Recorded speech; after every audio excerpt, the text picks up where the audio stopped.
It's dark, wet. The air smells like rotting fish and something worse. A few seconds ago, you were swimming. Now you're sliding down something muscular and alive, and the light above you just disappeared. This isn't a myth. This isn't Pinocchio. In 2021, a lobster diver off the coast of Cape Cod felt something shove him from behind, and the next thing he knew, everything went black. He spent nearly 30 seconds inside the mouth of a humpback whale before it spat him back out. He survived. But here's the question almost nobody actually knows the answer to. If a whale actually swallowed you, all the way down, past the mouth, and into the body, would you have any chance of getting out alive? The honest answer is more complicated and stranger than you'd think. And by the end of this, you'll know exactly what you'd be dealing with, second by second. Let's start with the part almost nobody gets right. Most whales can't swallow you. Not because they're gentle, because they're physically incapable of it. Humpback whales, blue whales. Most of the giants you picture when you think whale are baleen whales. Their throats are built to filter tiny krill and small fish through bristle-like plates. Even fully stretched, a blue whale's esophagus is only around 10 inches wide. You would get stuck before you got anywhere close to its stomach. There's exactly one type of whale on the entire planet built differently. The sperm whale. It doesn't filter. It hunts. Giant squid, some of them over 40 feet long, get swallowed whole. A sperm whale's throat is wide enough and strong enough to take something the size of a human body. If you were ever going to actually get swallowed completely, this is the only animal in the ocean that could physically do it to you. So let's say it happens. You're past the teeth. You're past the throat. You're sliding into total darkness, and the first thing you'd notice almost immediately is that you can't hear anything from the outside world anymore. No waves, no light, just muscle contracting around you, moving you forward whether you want to go or not. Here's where the science gets specific.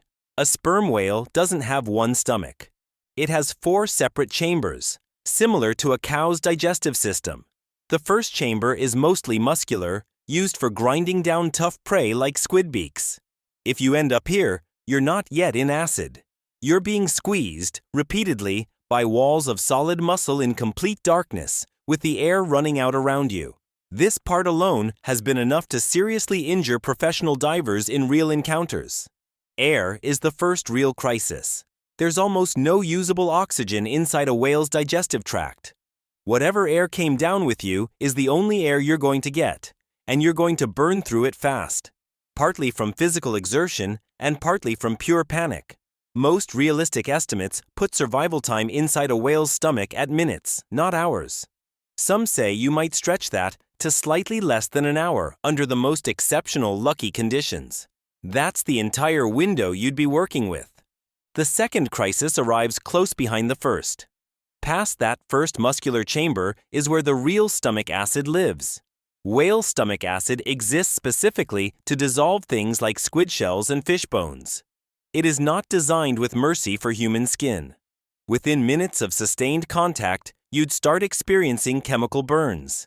The deeper you go, the worse this gets, and there's no chamber after this one that improves your situation. So here's the actual question this video promised to answer. If you somehow ended up in there, alive, with minutes on the clock, what is the single best thing you could do? This is where almost every instinct your body has is going to push you toward the wrong move. The natural human response to panic is to fight, to thrash, to push outward against whatever's trapping you. Inside a whale, that instinct is almost useless. The walls around you are thick muscle, completely indifferent to how hard you hit them. You cannot punch or kick your way out of a sperm whale. The one thing that can actually work is something almost nobody thinks to do, because it goes against every survival instinct you have. You need the whale itself to decide you're not worth keeping.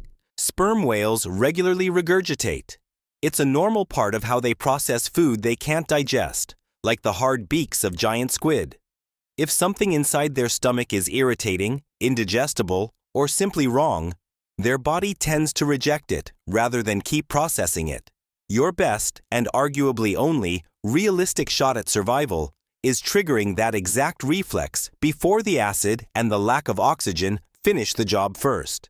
That means doing something that feels completely backward in the moment. Instead of curling up and waiting, you'd want to actively irritate the stomach lining, pushing, scraping, creating exactly the kind of internal disturbance a whale's body is built to react against. It's not about strength. It's about becoming enough of a problem that getting rid of you becomes the whale's priority too. And this is the part that should genuinely surprise you. In documented cases of whales accidentally engulfing humans, almost every single one ended in the whale immediately trying to expel the person, often within seconds. The 2021 diver wasn't saved by his own actions. He was saved because the whale itself recognized almost immediately that something had gone wrong and corrected for it. Whales do not want you in there any more than you want to be there. You are not food. You are an obstruction. And most of their biology is built to deal with obstructions by getting rid of them, fast. So if the absolute worst happened, and you found yourself sliding into true darkness, past the point of no return, your real chance isn't fighting your way out through brute force. It's making yourself disruptive enough that the whale's own body does the work for you. Speed matters more than strength. The oxygen clock is the real enemy, not the whale itself. Here's the strange part to sit with. For all of human history, this exact scenario has shown up in mythology and folklore again and again, almost always treated as an impossible fantasy. Jonah and the whale, Pinocchio and Geppetto. Stories built entirely around something we assumed could never really happen. And yet the science says otherwise. Not common, not likely, but genuinely, mechanically possible for exactly one species, under exactly the wrong set of circumstances. You will almost certainly never end up in this exact situation. The odds are astronomically small, lower than almost any other way you could imagine dying in the ocean. But somewhere out past the edge of probability, in the deep dark water where sperm whales hunt giant squid you'll never see, the door to this scenario is technically open. And now, if it ever closed behind you, you'd actually know what to do next.